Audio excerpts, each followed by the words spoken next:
everyone. So it's my pleasure today to introduce Dr. Julia Lane.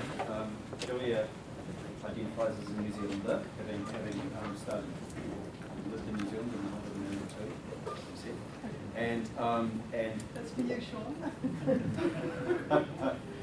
and having studied at Massey University before heading overseas, and then having a very distinguished career offshore. And Julia's going to talk today about measuring the value of science, and certainly for the ministry, this is a question of sort of paramount importance for us. About a year or so ago, we set ourselves the objective of doubling the value of science and innovation in New Zealand, and then within moments we thought, well, how the heck would we know? And then that started a kind of a long conversation and a sort of a flurry of activity in this space, obviously building on a lot of strands of work that we've undertaken in the past. But it's certainly right at front of mind for us here. So I'm very interested to hear your talk today. Now, Julia and I have just had a chat about how long she speaks for and what kind of nature of discussion we want to have here. So we're looking at about 40 minutes for the presentation, and then we really want to get into a bit of a dialogue conversation on the topic, and I'm sure that people will be extremely engaged with this, but it's a real pleasure to have you. It's lovely to be here. When I talked to the senior management team, I have to say, landing in Auckland and then coming into Wellington, it's been too long since I've been in New Zealand. I forget how nice it is to see the Tararuas and the Rohingyas, and it's quite bushy, you know.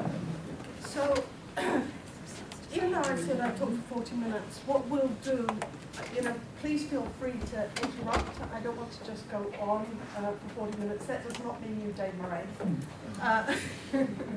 But just ask any kind of questions, and we'll just interact. We'll kind of go free flow. So I'm going to give you some background and motivation for why I got into this. I'm an economist by training, labor economist, and got pulled into the National Science Foundation, asked me to head up the Science and Innovation Policy Program in the United States about 5 years ago, and got into the program and realized, good heavens, we really have no clue what we're doing in terms of making science investments in the United States. And as I've gone to a number of countries, New Zealand is not alone.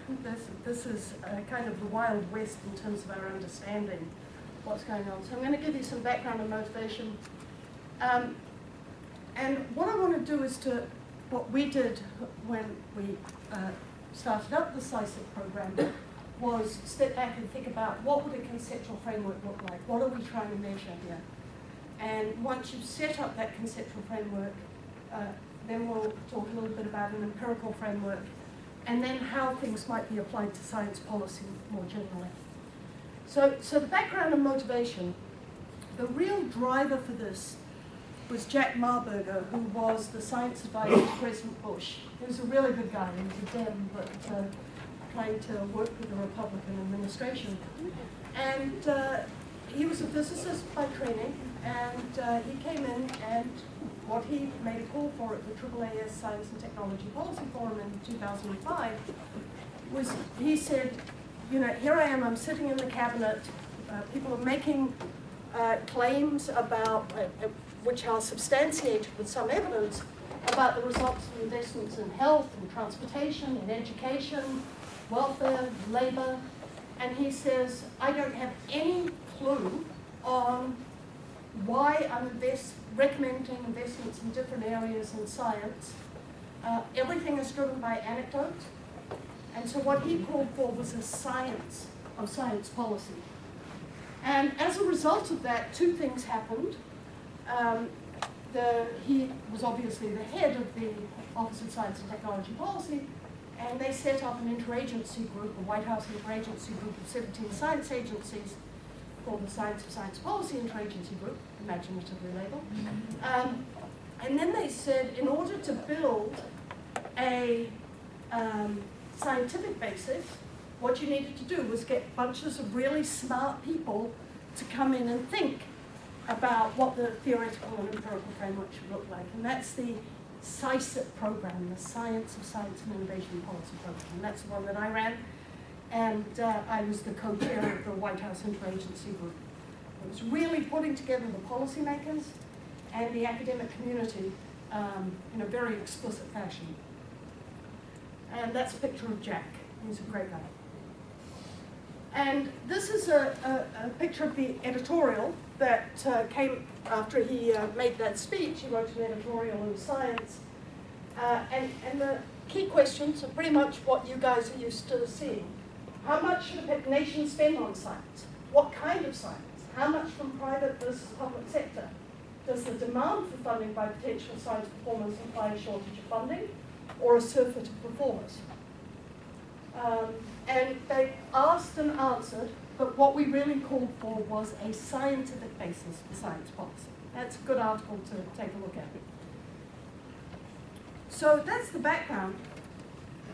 So part of the reason why this kind of took off in the United States was the increased focus, but the drumbeats have been going for several years, on evidence-based policy. It's been a hallmark of the Obama administration, but it was also very much focus of the Bush administration. Every year, a memo goes out from the head of the Office of Management and Budget. There are masters, just like Treasury is the masters here, and the keepers of the purse strings. And to every federal agency, they'll say, we want, these are our priorities. So every year, and this year was no exception, they say, what is the evidence for the investments that are being made? So this went to the heads of science and technology agencies very specifically, and also more broadly to all agencies. It's about a 3 or 4 page document. And in each year, they have pointed out the work of our interagency group as kind of a best practice. So, you know, it's nice to have the White House saying what we're doing is good. This is the other motivation. This is a picture of the budget battles on the Hill. So, I don't know what it's like on the Beehive, but I suspect it's pretty similar. So, you know, you kind of want your guys to have some armor and some ammunition and not be one of the people lying dead on the field. So here's the challenge, is when we started off doing this, and I went to NSF in 2008, the first thing that we did was we took a look and said, was what Jack said right? So we looked at the way in which the 17 science agencies made their science and technology, their R&D investment decisions, both by a literature review and a questionnaire that went to all of the agencies. And we put together a roadmap, and that White House report came out in November of 2008. And there's a very strong statement in there. What we're saying this is the data infrastructure is inadequate for decision making. That's a pretty strong statement to come out of a White House report, right? So essentially it's saying we don't have enough information to measure the results of science investments, exactly as New Zealand has found out, and as I said, every country with which I'm familiar. So how do we do it? So as I was saying to the senior management team, I guess one thing that we could have done is issued more reports and had more meetings and so on, but since I'm fundamentally a Kiwi, you roll up your sleeves and try and figure out what to do about it, right? So what you want to do is, if you're going to build a scientific basis for science policy, what you want to do is have a conceptual framework, right? There's lots, if you go out, there are lots and lots and lots of metrics that are running around. No one has a clue what to do with them, because they're metrics that don't have behavioral micro-foundations. So it's like having a dashboard that doesn't have a cable that goes to the engine. Right? You look at the metrics and it's like, well, what do I do with these? So the first thing that we did, and I should emphasize this, is the federal science community, in conjunction with the research community, the SciSIP community, started to develop a conceptual framework. And it really matters what framework you use. In a pathetic attempt to increase my H index, that's a picture of my nature piece that I want you to read and cite at all times. But the point that I make in that nature piece, can I say it 3 more times? Is what you measure is what you get. And actually, when I was talking to Murray Bain yesterday, I guess that's one of his principles as well, which is really nice to hear. But if you count publications, what you're going to get is lots of publications, right? So it's like the communist system. When you had a quota on nails and you measured by volume, you got one big nail. If you measured by quantity, you got lots of little nails. Well, in science, what you get is, at least when I was an academic, we used to focus in on what we called the SPU, the smallest publishable unit, right? But it's worse than that, because the focus on publications, and you see it in a number of countries, you know which ones I'm talking about, where academics are being forced to say how many publications you have in different categories. To a large extent, that has been criticized for creating irreproducible research. Right? Because everyone's busy pumping publications out, no one has time to read them. There isn't the focus on replication. And John Ioannidis, who you should read, who has done a lot of work on reproducibility in life sciences, reckons that on the biological assays that Big Pharma take from the research that is funded by NIH, only 10 to 15% can be reproduced, which means 85% of this is not usable. And there are all kinds of horror stories, and you should really read what he's up to. Makes for a very high signal, noise-to-signal ratio as well. It also, if you take a look at the rates of falsification, those have increased as well. So what you measure is what you get. You get lots of publications. You don't get a lot of reading of the publications. And to some extent, it biases the incentive structure away from training the next generations of scientists and towards producing articles. The other concern that when we took a look at the way in which science was being measured is the burden that was being put on the research community. So the Federal Demonstration Partnership in the US, which is a partnership between universities and federal agencies, routinely does a survey varying, for what it's worth, reckon about 40% of an academic's time is spent on administrative reporting for science agencies. And that's a very high burden, and it's a very high opportunity cost. And the quality is suspect, as you all know. And to some extent, the question is what's the usefulness of what's produced? So I can't tell you how many science agencies I've seen in other countries where they produce beautiful reports with counts of patents, counts of publications, and no one cares. Right? Because it isn't what a policymaker is interested in. Right? What a policymaker is typically interested in, and what it is, have we moved science forward? Have we created new knowledge? Is new knowledge being adopted in a variety of different ways, in science and economics and the workforce or in social areas? So it matters the way in which we're thinking about this.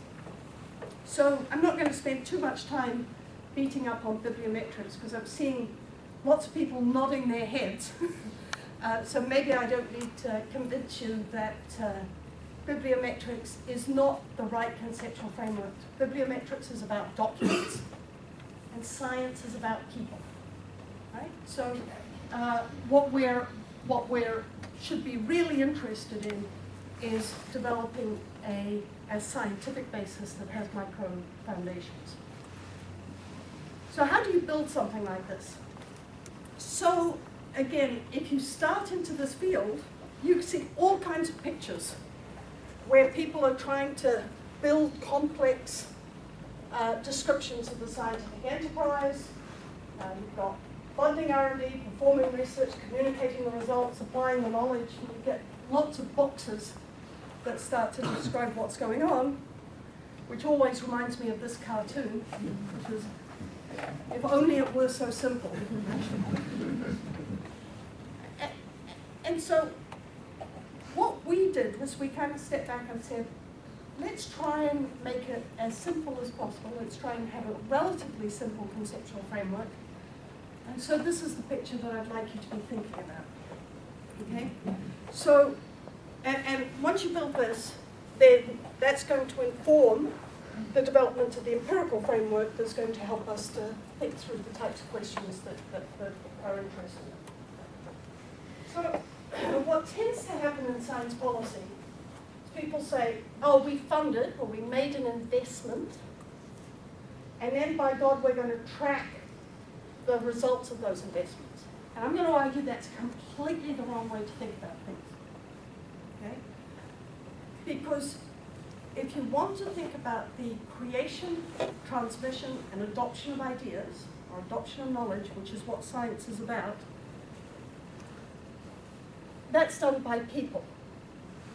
So at the core of any framework, you want to have the human beings. It's networks of scientists, both within and outside the research sector. They might be in businesses, and they might not be chief investigators.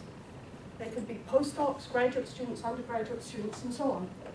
In other words, the most important way in which technology is transferred is in human beings. Okay? And so grants are the intervention. And so the funding is what affects the behavior of the individual scientists, or affects the ways in which those networks are formed, how they survive, how they grow, who's in them. And then the interest should be in describing the products that they produce, which can be many years after the initial intervention. So it could be 10, 15, 20 years, and it may not be the original individual who received the funding. It may be that those ideas are transmitted, the baton is handed over through several generations of scientists before the result gets found. So, and these products are, as I said, scientific products, publications, patents, economic products, social products, life saved or clean streams, or however you want to measure them, as well as the workforce. So the issue here is this is a longitudinal, interactive, dynamic process, and you shouldn't forget about the institutions within which these operate. So it matters whether you have access to a large hadron collider or a genome sequencing machine and so on. But that is kind of the framework within which that the analysis should take place. Okay? And then, of course, it makes sense to talk about the results of a funding intervention, because you then have an appropriate comparison group. As you look at the grant, you see how that influenced people's behavior, and then you compare it to an appropriate comparison group. And there are lots of statistical and econometric tools to deal with those kinds of issues. So part of the challenge is, of course, these data sit in different places. And this is why the data infrastructure don't exist. So at least in the United States, and from what I gather to some extent in New Zealand, the grant data sit in funding agencies. And in the United States, they actually sit in 17 different funding agencies, plus private foundations. So it's all over the place. The data on the scientists and the graduate students and the undergraduate students and the postdocs sit within the research institutions, universities and think tanks and so on, and national labs.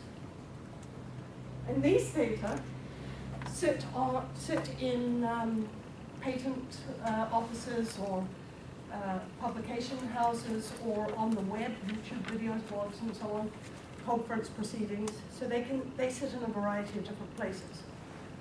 And of course, what you're interested in is having the dynamic interrelationships. So how are we going to build that kind of analytical infrastructure? So that's what I'm going to talk to you about. Excuse me, just a question on the conceptual framework. It says that the whole purpose of this is to produce products.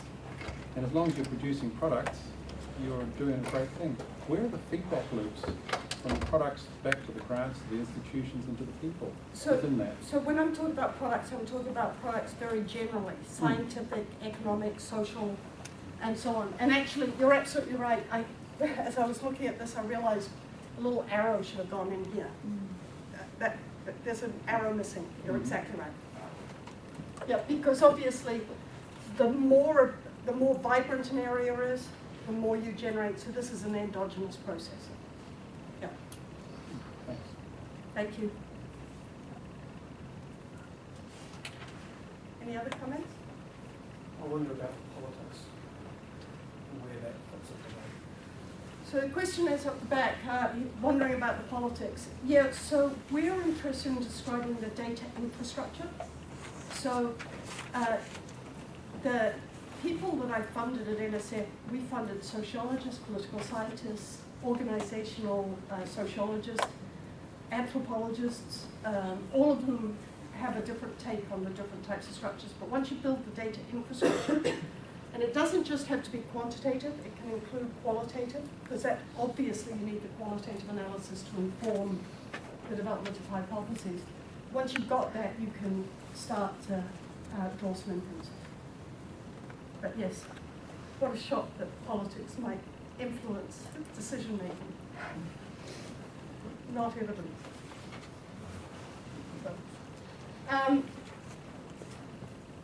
So let's talk a little bit about how you structure that empirical framework. So again, we want to worry about getting it right. So what we're going to argue is these are some of the characteristics that you want to have. You want it to be reasonably timely.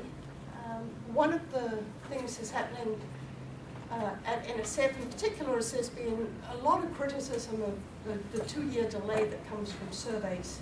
So science and engineering indicators coming out 2 years after the data exists. You want to have it generalizable and reputable. That's kind of the essence of science. So that means rather than a black box system, it needs to be open. There needs to be some form of open access to the data infrastructure, both to give scientists a voice and also so that there is some understanding about the processes of science that can be verified and validated. You always want data to be low cost and high quality, so you've got to put that in. So, you know, we live in an era of big data.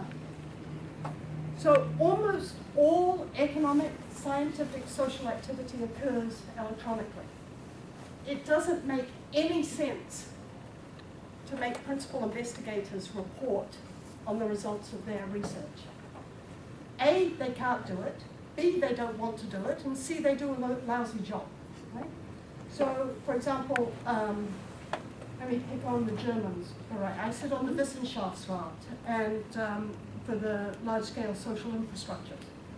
It's great fun sitting in rooms for 2 days speaking technical German. So, just my idea of fun. But so, for example, the Wissenschaftsrat asks, they're making big research infrastructure investment decisions, about 200, 300 million euros in 9 different projects across the sciences, astrophysics, environmental sciences, life sciences, and so on. So in each one of these, each team has fantastic information about the science. And then they asked the teams to tell us what is the impact of the research, what's the value of the research going to be. So of course, all of these people, like astrophysicists, well, I ain't a rocket scientist. I can't tell them how to do telescopes. They can't tell us what the impact of their science is. They're not trained to.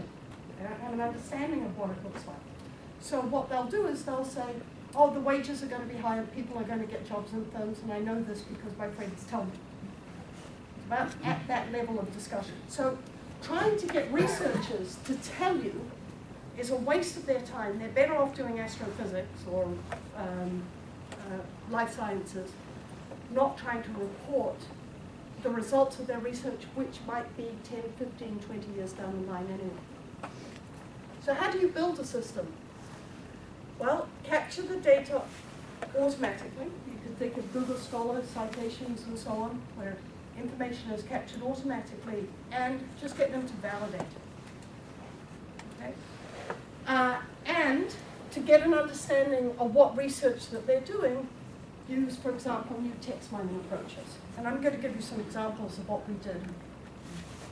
And of course, what we're really interested in doing is describing scientific communication.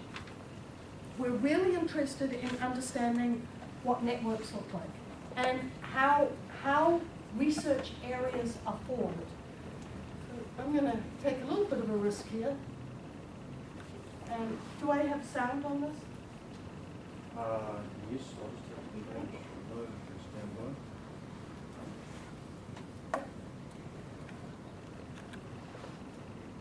So how many of you have heard of PET? You've heard of PET? Okay.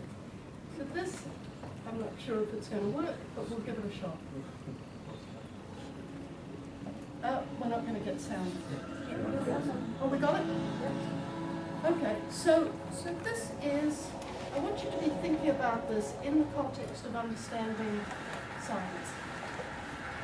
So ladies and gentlemen, at TED we talk a lot about leadership and how to make a movement. So let's watch a movement happen, start to finish, in under 3 minutes and dissect some lessons from it.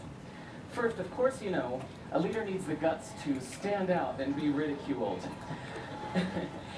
But what he's doing is so easy to follow. So here's his first follower with a crucial role. He's going to show everyone else how to follow. Now notice that the leader embraces him as an equal. So now it's not about the leader anymore, it's about them, plural. Now there he is calling to his friends. Now if you notice that the first follower is actually an underestimated form of leadership in itself. It takes guts to stand out like that. The first follower is what transforms a lone nut into a leader.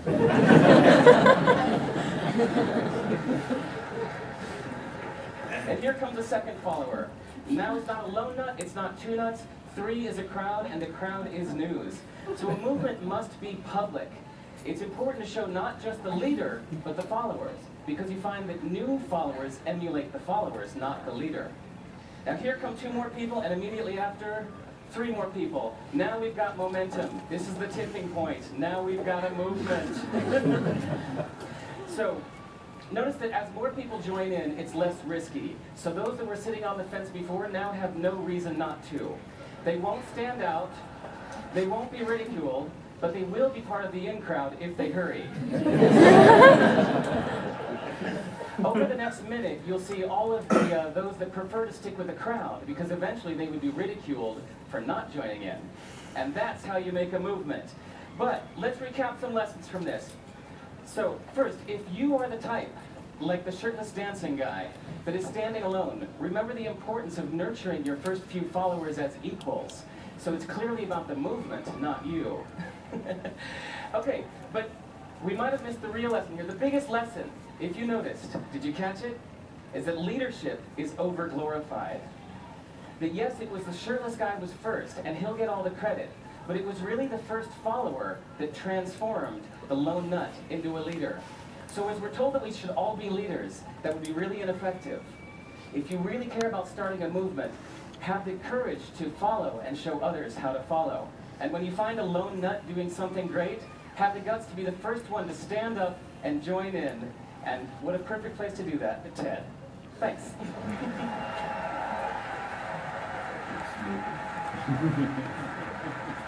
So what I want to argue here, shut him off.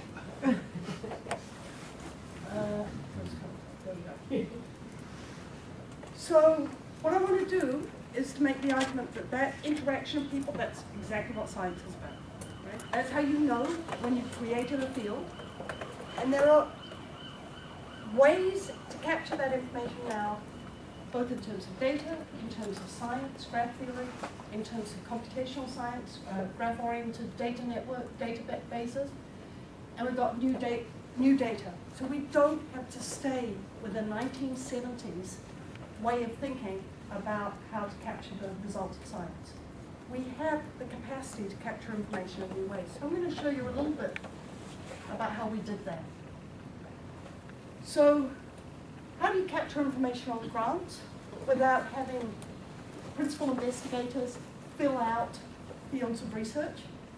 Well, just as Google, when you start typing things in, Google knows the topic area that you're searching for.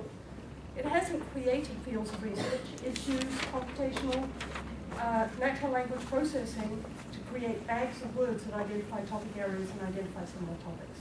Do the same thing on grants. And I'm going to show you how we did that. How do you capture information on people? Oh, good that Dave Murray's here. The data on who is supported by science funding, as soon as someone is paid, it's automatically captured in the financial transaction systems of universities. So you can pull that information off automatically. It takes about 10 data elements to do this. It takes about 14 data elements to capture information on the human beings that are supported by science funding.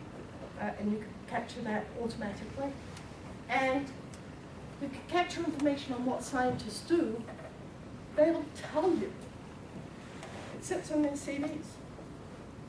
So scientists like to let their colleagues know what they're doing and show the world what their value added is. That information sits on their CVs or in a variety of different sources. Information on patents sits in patent and trademark offices. You don't need to manually do that reporting. So I'm going to show you how we built some of this, and I'm going to use.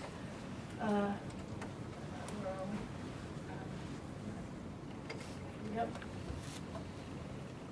So the first thing that we wanted to do.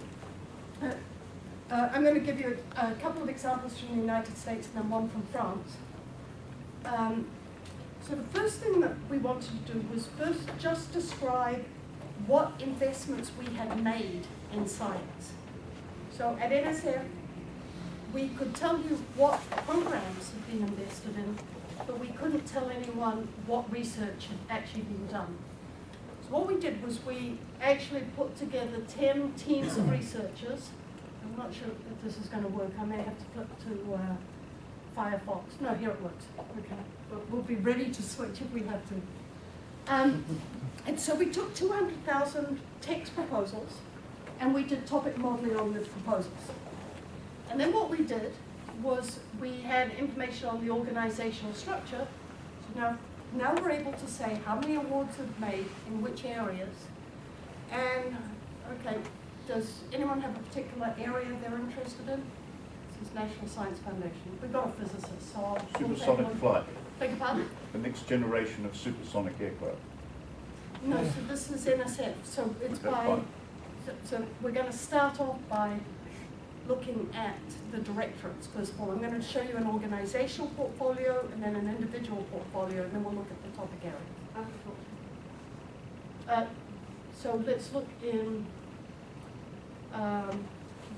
NSF doesn't fund agriculture. USDA is much more likely to do that. Cybernetics. Beg your pardon? Cybernetics. Okay, so let's look at what's being funded in computer and information science.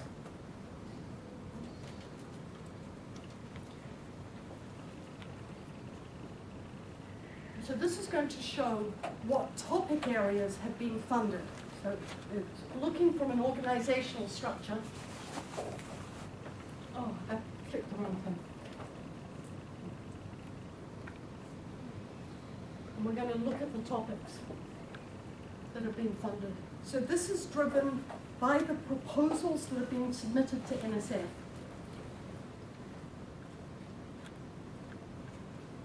And so here you can see you've got routing protocols, computer architecture, algorithms, sensors, computer science. These are not generated by people filling in fields of research.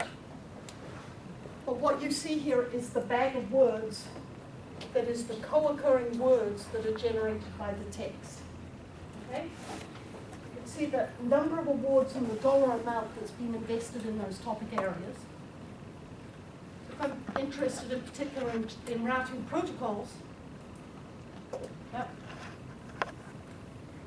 I can see here which programs within computer and information science and engineering have funded that and what the funding looks like over time. I can drill down and look at the individual awards. So this tells you which awards have been made in that particular area and the co-PIs, so this is the collaborators on the research. If I want to get more detail on the individual awards, I just click on that and up comes the publicly occurring information on the award. If I want to look at the researchers who are doing research in that area, instead of just having to know, I can automatically pull that information up. And these are the main researchers, and you can see where they are geographically. And if I want to drill down into this particular researcher, and then see all the co-principal investigators and all the research that that researcher has done in that area, that is also automatically generated.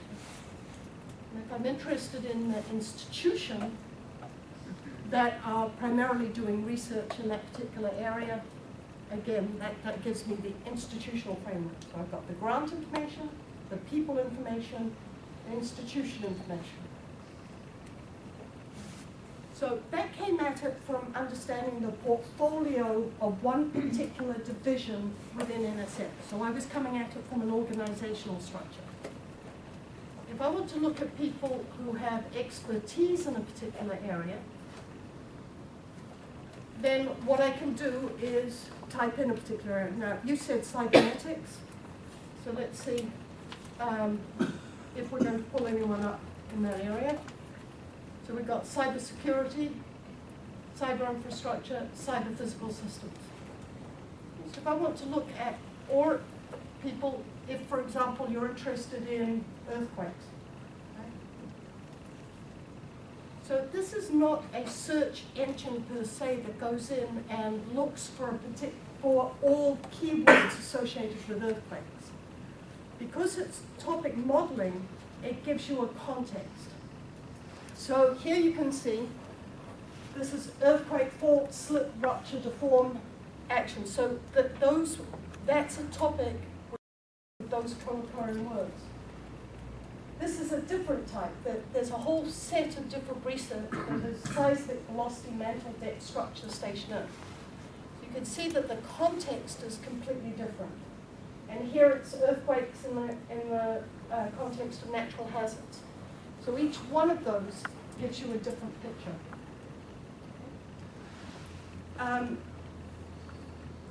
I can then, so this tells me who is doing, which organizations are funding what research. This shows me who is doing what research. And then we can try to see, we did patents originally because this is, those data are relatively easy to get. They're published weekly by the Patent and Trademark Office. And so what we can do, let's go back into computer and information science and engineering. Let's just take one of them. Let's do computer and network systems. Now what I want to see is automatically generated without a single principal investigator having to lift a pen, is to say how many patents were granted to principal investigators subsequent to them having received an NSF award. So there's no causality being said here. It's just correlation. So it's just in a time dimension. So if you take a look at this, this now has gone in, each one of these takes time as it's going in and hitting against the database. But these are all the patents that have been granted to NSF-supported PIs in that, who have been funded by CNS. So let's take a look at just one of them. So by the way, this is way more than size knew they had. Okay? So we'll take a look at this particular area of health or digital communications. And so now what you can see here is a list of the patents, the assignees. You can see the PIs, that is the underlined. The non-underlined are researchers who don't show up at NSF. So these are collaborations. A lot of them are actually with the private sector. And so for this guy, for example, we can see he's at Stanford. You can see he's actually got 56 patents. And these are the grants that he has received. And again, if I clicked on that, I would pick up the actual grants. If I click on this, this shows the actual USPTO data. So this, all I'm trying to show here, this is a bit of a shiny toy, but the point is that we built out the data infrastructure that enabled us to take a look at this. Similarly, so the target of that was to people who fund research, to understand what does their portfolio look like, driven by the words the scientists themselves use, and identifying who is doing research in different areas. This was built, we built this for the White House, and this is built as a dashboard just to be able to describe science investments. And the goal here, this was in response to Congress's request to say, what have we been investing in? And so we use this, again, using NIH and NSF data. So I'm going to zoom in on Virginia. And so this shows me the research institutes and universities where the investments have been made. So policymakers like to see a geographical view, and so do businesses. So when you talk about line the black box, what I have here is topic areas. And so suppose I'm interested in technology. This now shows me which institutions are doing, have had investments in technology, this particular engineering technology, and I can pick up what those grants are, and if I want to click on it, it shows me what those grants are in. So if it pops up, there we go. So this has more detail on a particular grant. I want to show some of the results of those investments, and again,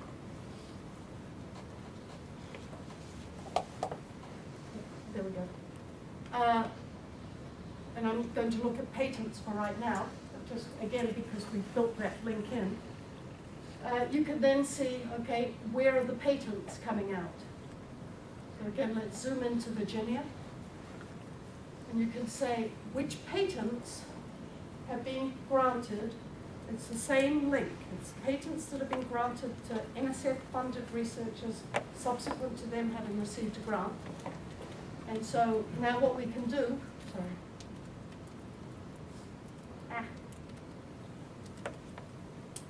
Let me zoom in here. And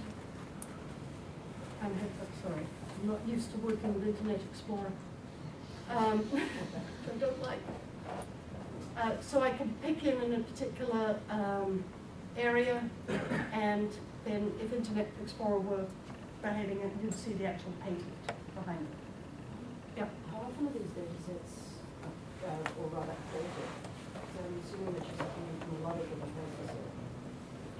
So this is just a one-shot cut. Right? So as the program builds out, it's updated on a flow basis. So the PTO database is actually updated every week, and so we've been feeding that in. Okay. This was just a demonstration